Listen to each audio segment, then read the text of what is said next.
आपका स्वागत है हमारी आज की इस नई ऑडियो वीडियो में। सरदार भगत सिंह की कहानी।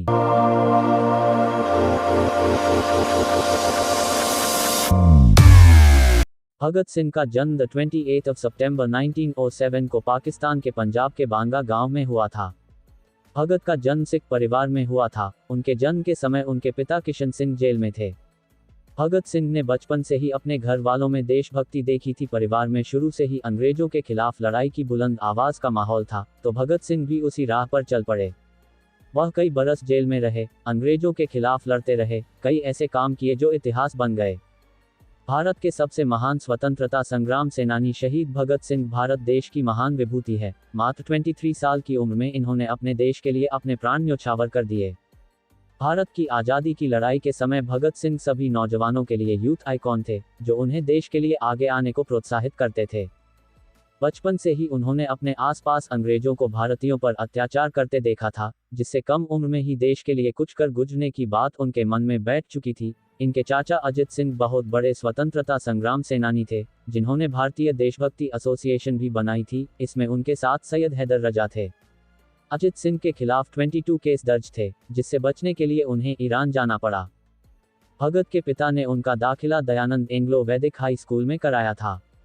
1919 में हुए जलियांवाला बाग हत्याकांड से भगत सिंह बहुत दुखी हुए थे और महात्मा गांधी द्वारा चलाए गए असहयोग आंदोलन का उन्होंने खुलकर समर्थन किया था। भगत सिंह खुलेआम अंग्रेजों को ललकारा करते थे और गांधी जी के कहे अनुसार ब्रिटिश बुक्स को जला दिया करते थे। चौरी चौरा में हुई हिंसात्मक गतिविधि के चलते गांधी जी ने असहयोग आंदोलन बंद कर दिया था, जिसके बाद भगत सिंह उनके फैसले से खुश नहीं थे और उन्होंने गांधी जी की अहिंसावादी बातों को छोड़ दूसरी पार्टी ज्वाइन करने की सोची। भगत सिंह लाहौर के नेशनल कॉलेज से बीए कर रहे थे, तब उनकी मुलाकात सुखदेव थापर, भगवती चरण और भी कुछ लोगों से हुई। आज़ादी की लड़ाई उस समय जोरों पर थी। देशप्रेम में भगत सिंह ने अपनी कॉलेज की पढ़ाई छोड़ दी और आज़ादी की लड़ाई में कूद गए। इसी दौरान उनके घर वाले उनकी शादी का विचार कर रहे थे। भगत सिंह ने शादी से इनकार कर दिया और कहा, अगर आज़ादी के पहले मैं शादी करूं, तो मेरी दुल्हन मौत होगी। दिसंबर 1929 को भगत सिंह ने अपने साथी बटुकेश्वर दत्त के साथ मिलकर ब्रिटिश सरकार की असेंबली हॉल में बम ब्लास्ट किया, जो सिर्फ आवाज करने वाला था, जिसे खाली स्थान में फेंका गया था। इसके साथ ही उन्होंने इनकलाब जिंदाबाद के नारे लगाए और पर्चे बांटे। इसके बाद दोनों ने अपने आप को गिरफ्तार कराया। भगत सिंह खुद अपने आप को शहीद कहा करते थे, जिसके बाद उनके नाम के आगे ये जुड़ गया। भगत सिंह, शिवराम राजगुरु व सुखदेव पर मुकदमा चला, जिसके बाद उन्हें फांसी की सजा सुनाई गई। कोर्ट में भी तीनों इनकलाब जिंदाबाद का नारा लगाते रहे।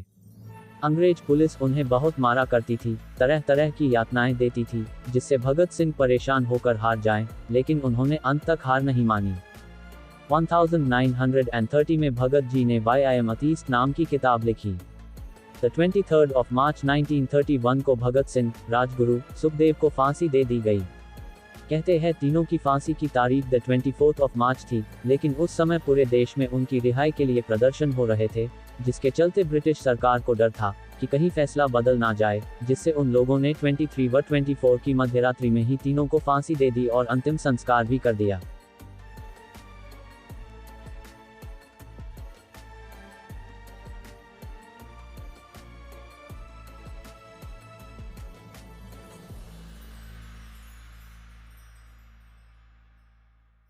Thank you for watching.